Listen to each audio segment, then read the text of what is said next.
அன்புக்குரியவர்களே, வட்டியோடு தொடர்புடைய ஒவ்வொன்றையும் சபித்த அல்லாஹுவும் ஸல்லல்லாஹு அலைஹி வஸல்லம் அவர்களும் போதையோடு தொடர்பு பட்ட ஒவ்வொன்றையும் சபித்திருக்கிறார்கள்.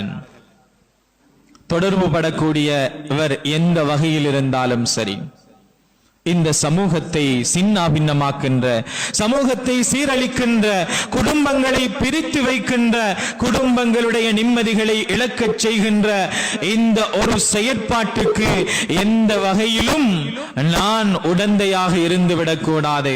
ஒரு உண்மை முஸ்லிமாக நான் இதற்கு எந்த வகையிலும் உதவி செய்பவனாக, தொடர்பு படுபவனாக இருந்துவிட முடியாது. ஏன்? நான் ஒரு உண்மை முஸ்லிம்.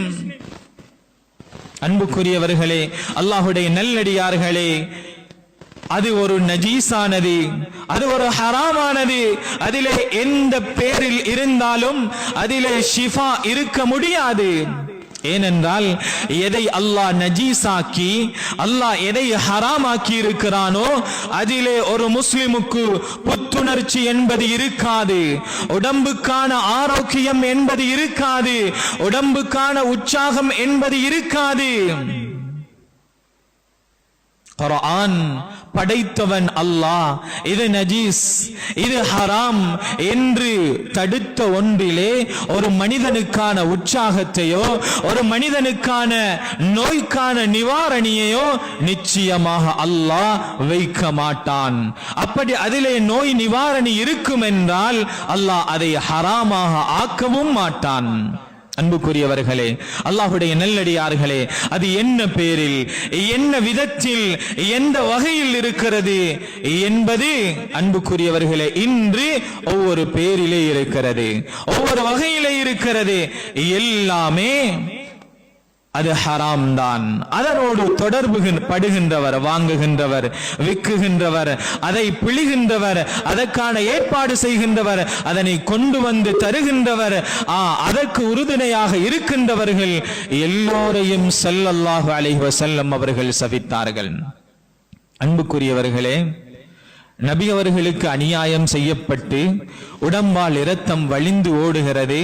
இந்த இரண்டு மலைகளுக்கு மத்தியில் உள்ள சமூகத்தை அழித்து விடவா என்று கேட்ட பொழுது சொன்னார்கள், இவர்கள் இஸ்லாத்தை ஏற்றுக்கொள்ளவில்லை என்றாலும் இவர்களுக்கு பின்னால் வருகின்ற சமூகம் அல்லாஹுவை வணங்குகின்றவர்களாக மாறுவார்கள். ஒவ்வொன்றையும் மண்டித்த நபி அவர்கள் இரக்கத்திற்கு அடையாளம் ஸல்லல்லாஹு அலைஹி வஸல்லம், வமா அர்ஸல்னாக இல்லா ரஹ்மத்தல் லில் ஆலமீன். ஆனால் இதனோடு தொடர்பு படுகின்ற ஒவ்வொருவரையும் சபித்தார்கள் என்றால் அல்லாஹுடைய சாபம், நபியுடைய சாபம் அப்படியானவர்களை சும்மா விடுமா? அன்புக்குரியவர்களே, அல்லாஹுடைய நல்லடியார்களே, உள்வாங்கப்படுகின்ற பெண்களாக இருக்கலாம், சிறார்களாக இருக்கலாம், வாலிபர்களாக இருக்கலாம், இதற்கெல்லாம் யார் காரணமாக இருக்கிறார்களோ அவர்கள் உலகிலும் சீரழிந்து நாளை கியாமத்துடைய நாளையிலும் அல்லாஹ் அவர்களுடைய முகத்தை பார்க்காமல், அவர்களை பரிசுத்தப்படுத்தாமல், அவர்களை தூய்மைப்படுத்தாமல் சுவர்க்கம் என்பதற்கு வாடையே தெரியாத நிலைமைக்கு அல்லாஹ் அவர்களை ஆக்கி விடுவான். ஏன்? ஒரு சமூகத்தை சீரழிக்கின்றோம். அன்புக்குரியவர்களே, ஒரு குடும்பத்திலே ஒருவருக்கு அதை பழக்கி விடுகின்றோம் அல்லது அதனுடைய தொடர்பை ஏற்படுத்தி விடுகிறோம். நண்பர்களாக ஒரு தடவை தானே, என்ன நடந்துவிடப் போகிறது என்பதுதான் அதனுடைய முதல் படி, முதல் காரணி. என்ன நடந்துவிடப் போகிறது என்று ஆரம்பிக்கின்ற அந்த முதல் கட்டம் ஒரு குடும்பத்தையே நாசமாக்குகின்றது. அந்த குடும்பம் ஒரு சமூகத்தை நாசமாக்குகின்றது. அன்புக்குரியவர்களே, அல்லாஹுடைய நல்லடியார்களே, ஸல்லல்லாஹு அலைஹி வஸல்லம் அதனோடு தொடர்புபட்ட ஒவ்வொரு விடயங்களையும் மிக பயங்கரமாக எச்சரித்தார்கள். சுவர்க்கத்துடைய வாடையை கூட நுகர முடியாது.